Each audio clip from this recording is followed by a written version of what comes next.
Welcome along to today's webinar from Landmark.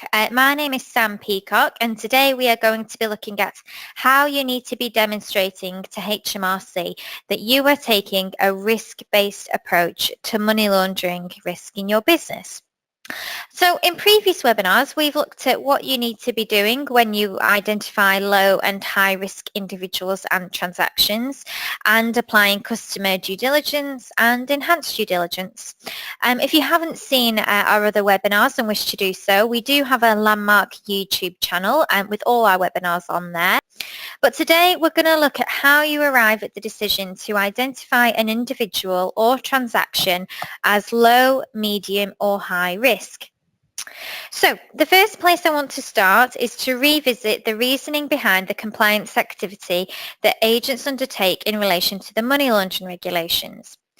HMRC, who regulate the AML compliance for estate agents, have released guidance which outlines their expectations, and the link for this is here on the slide.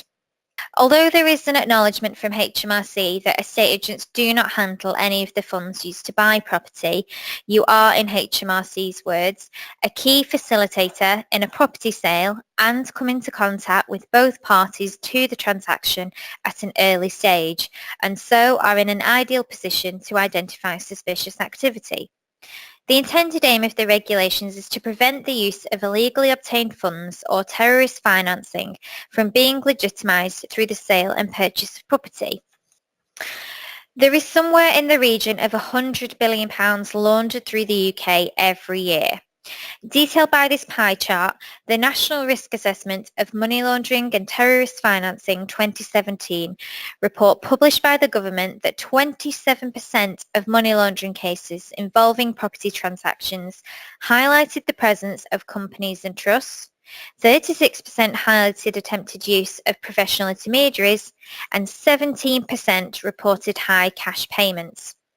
The recurring themes identified from suspicious activity reports, or SARS as they're more commonly known, were unusual transactions relating to the same property in rapid succession, often involving the use of cash or third-party intermediaries, and the use of companies or overseas trusts to conceal property ownership.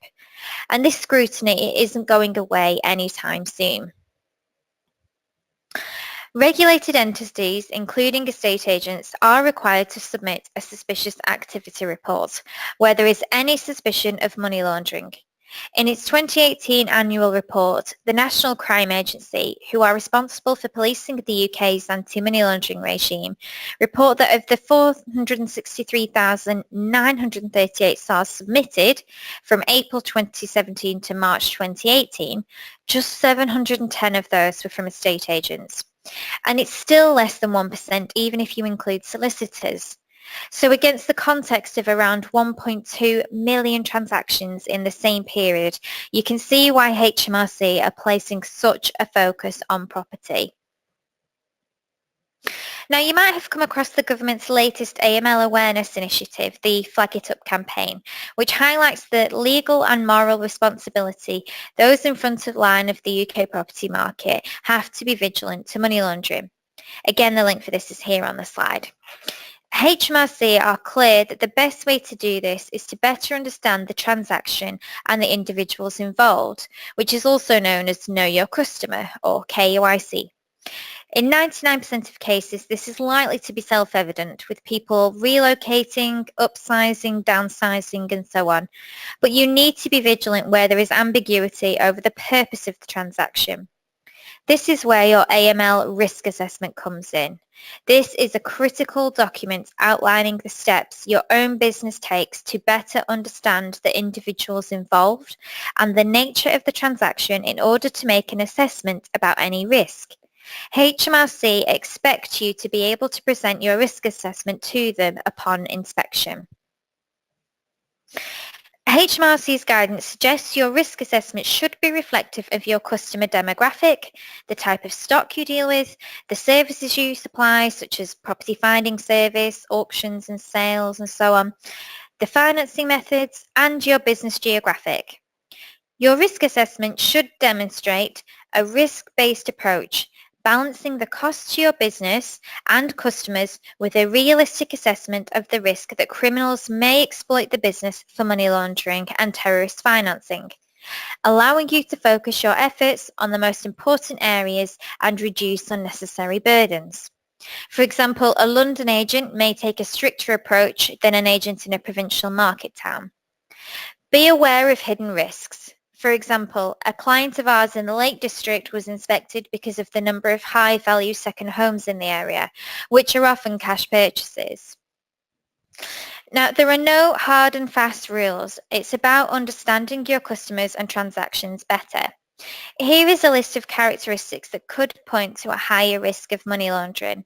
And this list is not definitive, but it just gives you a bit of an idea. It's important that staff are trained to be on the lookout for those sorts of characteristics and flag it with your Money Laundering Reporting Officer, or MLRO, when there is any suspicion. On a practical level, it might be useful to think about your risk assessment in similar terms to your health and safety assessments. You assess a risk to your business, consider ways to mitigate the likelihood of it happening, and put control measures in place to protect your business. You should include what steps you and your staff take to decide on what level of risk is posed. This will differ for vendors and purchasers, but broadly you might consider whether you've met the client. Are they UK national? Do they reside in the UK? Is the transaction high value or is there significant cash involved? Maybe the transaction is being conducted via a third party, or the individual may be a politically exposed person. And what level of ID are they able to provide? You assess how these may affect the risk profile of your client and/or the transaction. So here is an example risk assessment, scoring each of the criteria outlined and applying a level risk to the total score. If the risk score is under a certain threshold, then the client is low risk, and if it's above, then the client is high risk. Importantly, the assessment goes on to outline what steps should be taken to conduct customer due diligence on low-level risk clients and what additional steps should be undertaken where a higher risk is identified to complete enhanced due diligence.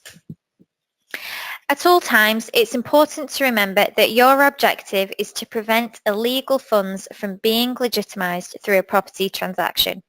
Taking a risk-based approach gives you the flexibility to take into account the commercial realities to selling property. So if, for example, your client is unable to provide photo ID but sufficiently satisfies the requirement to evidence a private individual's name, date of birth and residential address, then there's no need to be dogmatic about providing photo ID and delay the transaction. Similarly, if you're using electronic ID, you don't need a pass in all cases. You may identify in your risk assessment where checks do not pass, you obtain additional paper evidence and file that alongside the electronic check, rather than redoing a check and potentially spending more money.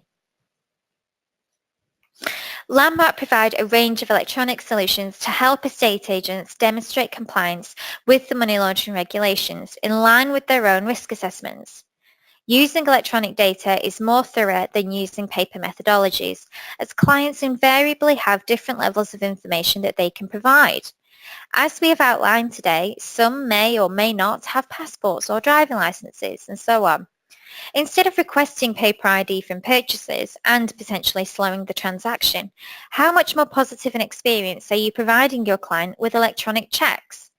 Yes, there is a cost associated with some of these, but what is the sunken cost to your business of staff spending time chasing answers to this information and storing it away? And what is the perception this leaves your customers with of your business? What is the cost of an electronic check compared to the potential listing you could win by redeploying staff time to more proactive business activities?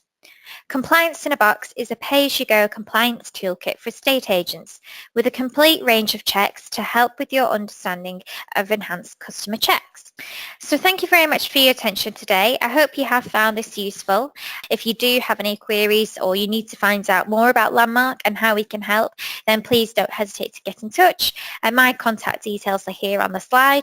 Thank you so much again for your time today and have a great day, everybody.